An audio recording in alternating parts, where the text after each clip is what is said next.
Hey there, friends. Nibs again, out here in the garage today. Do a little bit of goofing around. It is an absolute rainy, miserable day outside, but here we are inside the heated garage having some fun. Before we get into talking about the local treasures and mail call, I do want to say really thank you for people going to my new merch site. It's walnut and steel one, and I'll put that down here .com, and had quite a few orders already, and I really appreciate that.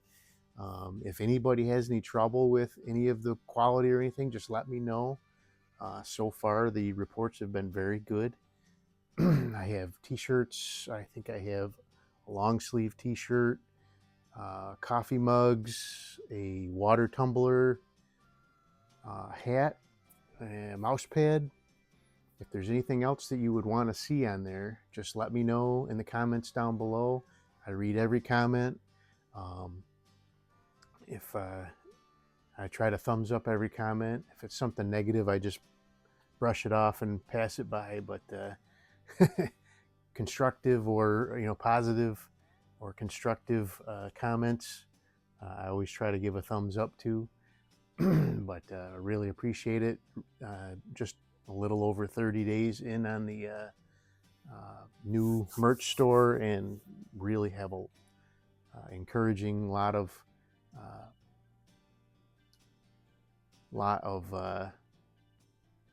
interest there. So also, if you are a YouTube content member, content creator, well, I can't think tonight, content creator, and you are thinking about doing something like this for merch store, contact me. I have a link for the company that does this for me, and any referrals that I get to them for sales also will get me a little bit of free merch. I can get stuff for myself for free from them for referrals. So but if not, then that's okay too. So before we get in, so this whole video is going to be about knives. I have a ton of knives that I picked up in the last couple days, and it is pretty cool. But you guys have seen me do a video or two with this guy. This is pretty awesome. I'm still working on trying to figure out something to put in there for the latch release button, but I did do a little bit of cleanup on it. Just got the surface rust off and put some preservative on there to preserve the metal so it wouldn't continue to rust. I didn't want to try to make it look like brand new, but I do what I like to call conservation, conserve it from deteriorating any further. And this is a Markham King model 1892, and these hailed from right around 1892 up to around 1896 is when they come out with an updated model. I did give it a home right up here, right next to my daisies. So if you're not aware, pretty much everything that's up here, starting from here and going over to here, in my up on my table here, I have a kind of a unwritten law that it has to be from 1970 or older, and I'm pretty sure I'm pretty set with that date framing. Yeah. I was wondering about this BB Scout, but that I believe is 1970s vintage or 1960s vintage. So anyway, enough rambling. So got a bunch of really cool knives, a couple cases, some kissing cranes, some hen roosters, a very new buck that I got for a really good price in an antique store, nonetheless. So let's start out, no particular order. I'm just going to grab them as we go. This one I just bought found it on Amazon, and you're not going to find it on Amazon anymore. This is a Shepherd's Hill exclusive, and this is a single-bladed bare head Trapper Kentucky Bluegrass. And this one was actually made on 4/9 of 26, so the paint's barely dry on it. But we have a Kentucky Bluegrass, green bone, bare head, no bolster on the far end, and it is a single blade wharncliffe blade, which it makes it even more unusual. And yeah, 6154, so full size trapper. But I love this knife; it's so cool. All right, let's see. Let's grab an older one here. Oh. So this is one that I actually found on eBay. This is a little Kissing Cranes. This is a Robert Kloss, made in Solingen, Germany. Little mini canoe. They call it, yeah, the handcrafted mini canoe is what it's etched on the blade there. And but it's brand new. It doesn't look like it's ever been sharpened or carried, or there's not even any pocket lint down inside of it. Not sure if it's mother of pearl or imitation mother of pearl. I mean, it's got some really neat striations in there, like a couple of the cases that I have that are genuine mother of pearl. I'm not sure, but so the best I can come up with as far as a dating on this goes is somewhere between the 70s and the 90s. I don't know any other way to narrow it down any further. If anybody knows about Robert Kloss knives, I think I may have one or two others, but I wasn't able to find much information about them either. So that's that. Let's see, I found this one in a antique store today. This is a little case mini toothpick, or a tiny toothpick. I don't know if it's a tiny toothpick or a mini toothpick. 610096 SS, so super steel. Stainless steel. So this one is a white jigged Delrin. I believe they call that the Sparks shield, with a little flecks of sparklies in there in the paint. Pretty cool. I don't have too many. I only have one or two other case tiny toothpicks. This one's pretty neat. It does look like the blade may have been sharpened. I don't feel a burr in there anymore, but it does not look like it's been carried at all. So, but I will give it a good cleaning and polishing, and put it in my case collection. All right, what do we have next? All right, let's show you this buck. I'm kind of working my way back. Well, not really. I'm just grabbing them, but this is the buck I was telling you about. This is a buck 303, USA made buck 303, and it has the little squiggly on there. It looks like a sine wave, which is interesting because I work with electronics. But man, this thing is scary sharp. Holy smokes! Well, all three blades. So it has a spay blade and a is that a wharncliffe blade or a sheep's foot blade? Yeah, it's a sheep's foot blade, I guess. And then you obviously have your main little clip point. But 2023 is when this date code is. I don't know if I said it, but the toothpick dates to 2016. All right, let's keep moving along here. Got three more. All right, so this one's pretty cool. It is missing its shield, and so I'm going to need a little bit of help. I was thinking if I can't find an original shield for this, that I might use like either a 32 ACP bullet and cut it off and put it in there. I think that would look pretty cool. Or a 22 Hornet maybe, or a what else do I have? 22 Hornet. I have 218B. 218B is very obscure. That would be a cool one to put in there. But what we have here is a really, really nice. This is a hen and rooster, sow belly, stockman. Again, made in Soligen, Germany. Is marked as a Bertram cutlery, which is the cutlery in Germany that made the hen and roosters. So if you know how I can get my hands on an original hen and rooster badge, I know like Case, you can call them up or email them, and they will if they've got one, they'll send you one or sell you one or whatever. I don't know how that works, but this is a sow belly, red bone, nice, very pretty red bone, sow belly stockman. Best I can date this is sometime in the 80s, maybe into the early 90s.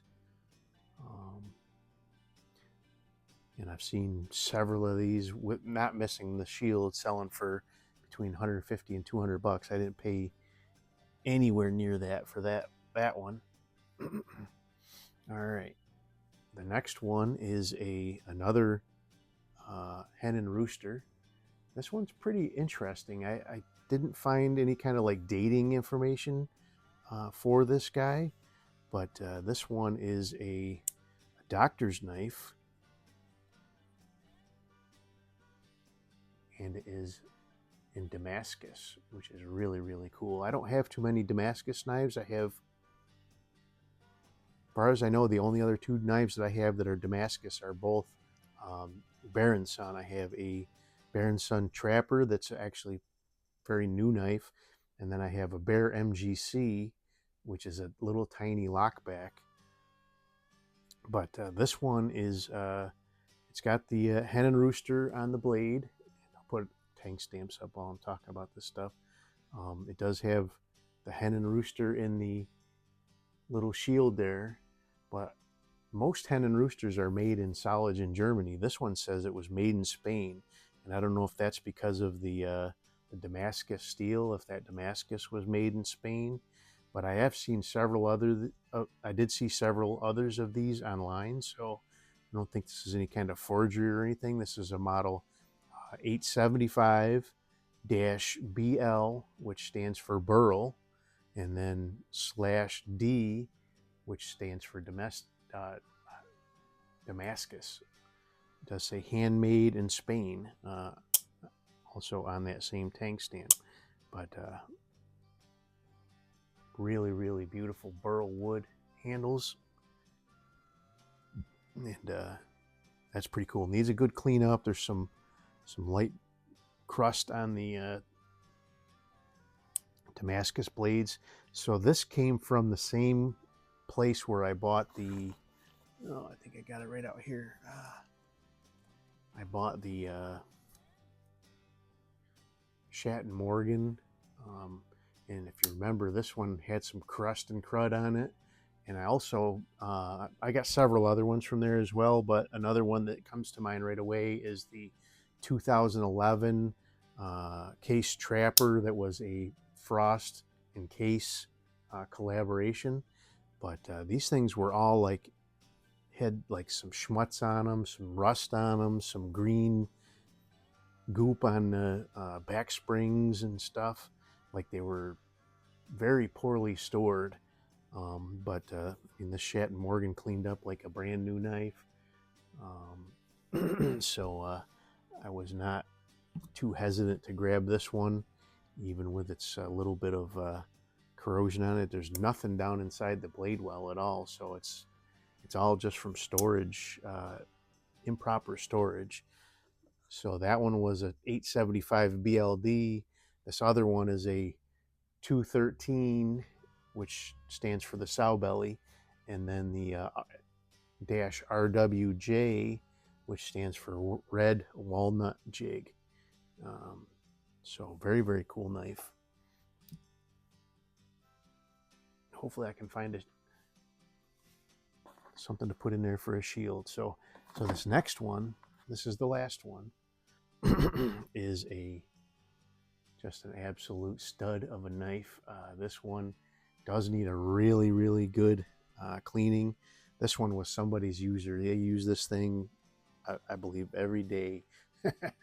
This thing, but look at that. That is a stud of a knife. So I brought out, this is a 6265 SAB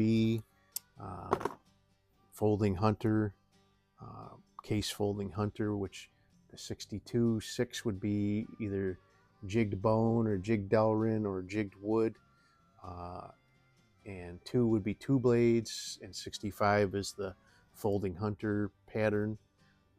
SAB means that the blade has a saber grind. Now I did bring out my 6165 SAB, and this one is a 1975 vintage. This one's a single blade, 6165, but the saber grind is that it goes halfway up the blade and then all the way out to the front. You can see how it is a straight line there. They call that saber grind, and it's on both sides. But I brought this one out to compare to this one because this is a much, much older knife.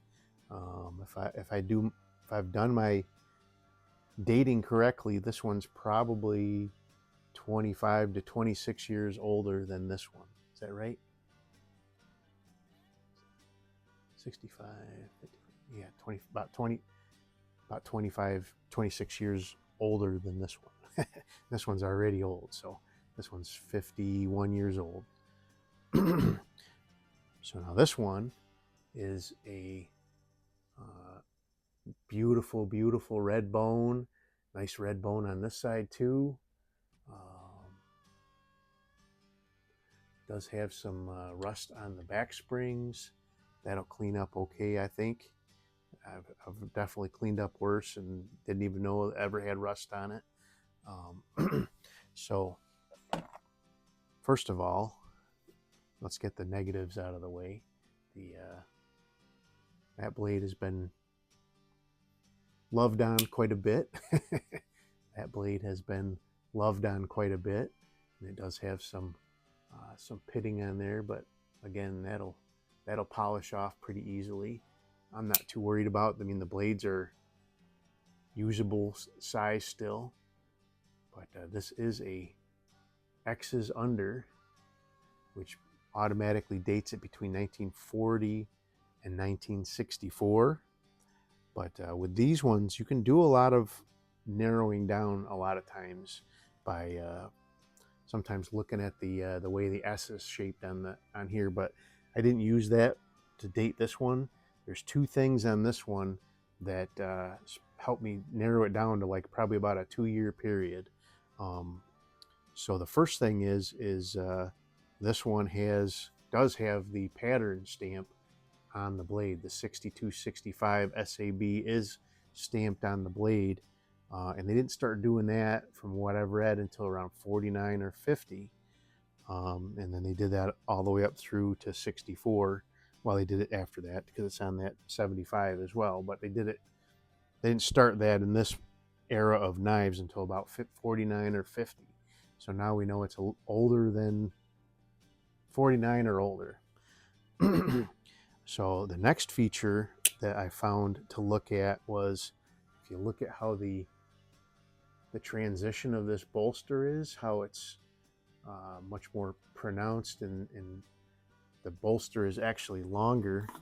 And now we'll look at this one, and you can see that the transition is much smoother between the bolster and the handle, and it doesn't drop down nearly as fast. And they didn't start that, so that was an older feature of the knives. They didn't start that until or didn't end this until the early 50s. So again, now we're between 49 and 50, right? Or early 50-ish. And then the last one that I didn't know about until I started researching this was the lanyard hole. So this one has a lanyard hole on it, and the lanyard hole did not start until the late 40s. I found read online. So late 40s would be 48, 49, right? This one does not have a lanyard hole on it. So I'm saying this one was probably made right around 1949, based on it does have the etched pattern number on it, but it does not have a lanyard hole. And also that transition makes it an older model as well. So really pretty cool. Does need a really good day at the spa, but this is going to be a great knife in my collection. I did not pay very much for it either. Definitely, you know, it's not a showpiece by any stretch, but once I get done cleaning it up and making it look pretty, that will be one nice looking knife. So anyway, there you go. That is a pretty good haul of knives. I think, yeah, pretty good haul of knives. So anyway, I hope you guys liked the video. Till next time, have a great day.